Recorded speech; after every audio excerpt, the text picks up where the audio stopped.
Okay, here we have a 1988 Suzuki DT 115. A lot of people don't like to work on these engines. We like to work on them. They're a little challenging, but they seem to be pretty good engines, so long as somebody hadn't burned the pistons up in them from clogged up carburetors and such.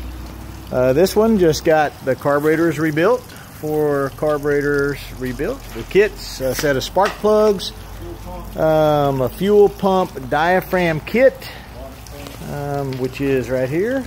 This is the fuel pump, and there's a couple of diaphragms in there, some springs, and it got a water pump kit, and it had 3 broken bolts in the water pump housing. Got some new gear oil, some new fuel, bunch of new stuff, bunch of little parts here and there. It also got a high and low speed switch, which is right here for your idle speed. That controls ignition timing.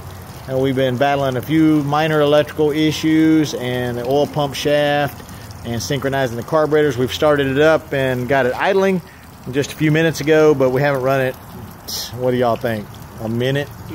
2 minutes total. We still have to repair the trim.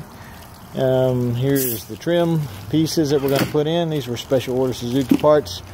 That's Kenneth Walker over there. He did most of the water pump. This is Kenneth Belvin, did most of the carburetors. And this is Matthew doing some fine tuning. And go ahead, bust that sucker off. She got a lot of oil in her. And that motor's been sitting for about 6 years.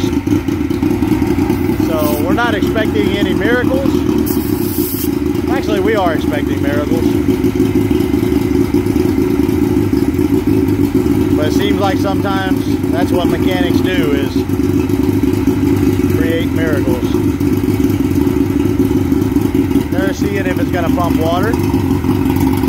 Looks like it's drawing some water on this side. The other side's not drawing that well. And Matthew's going to hold the cups on there to get the water pump to pump. Melvin, that's good. It started pumping. You can see how the holes on the side. There she goes. A little bit. Starting to pump.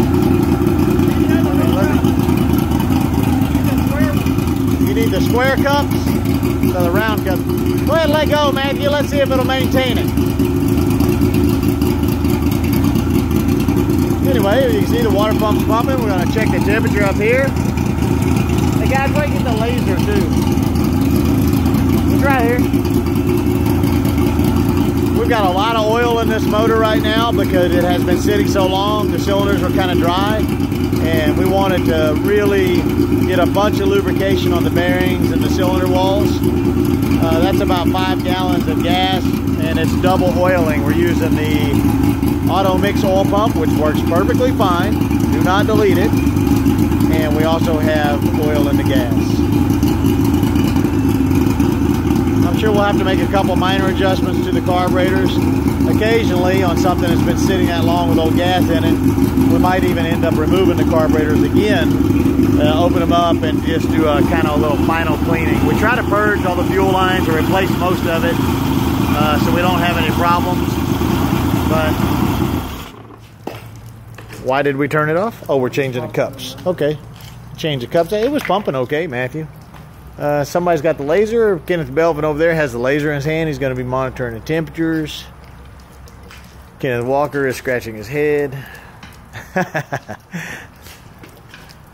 And a block of wood between there would really be helpful to get that motor level so those carburetors would not suffer so bad. Get that big 4x4, yeah. Hold on just a minute, guys. Let's put this, lift that one more time, Belvin. I'll lift this one. Yeah, with you and your bad back self. And just stick it between the trailer and the motor. There you go. Come on down, don't smash his hand. Watch it. There you go. That'll get it a little more level so the carburetors. And once it's warmed up for a couple of minutes, it should start like that and run well. Y'all notice how much better it runs level? And kind of high idled.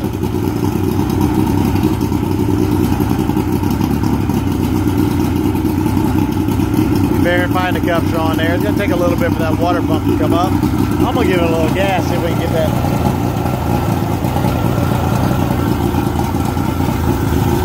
Give it a little high idle here on the stick.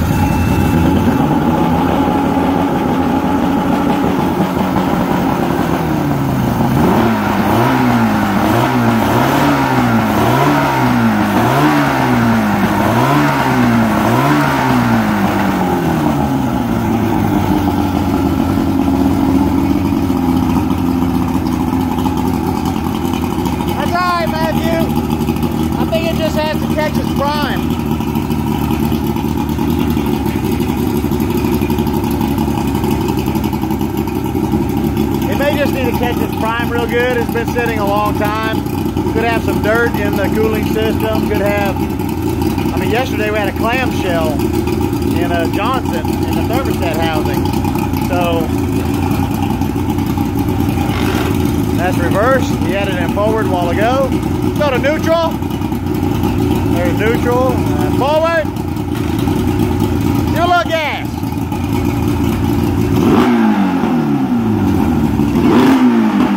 Got a lot of oil in it. So after they are very confident with the way it's starting, stopping, we repair the trim.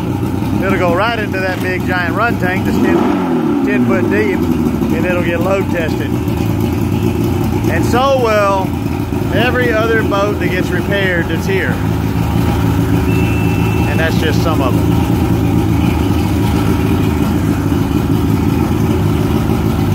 But you can see, it takes teamwork to get these motors going. It takes 2 or 3 guys. You know, there's a lot of shops out there that y'all have one mechanic on one job, and I mean, we'll do that on particular jobs. But stuff like this is kind of a restoration repair, and it just makes more sense to get everybody involved, more eyes on it to eliminate any problems or overlooks. It's not rocket science by any means, but we work as a team here. Anyway, this was looking pretty good, so long as it holds up good here on the trailer for a little while longer. Probably after lunch, we'll stick it down in the tank and load her up.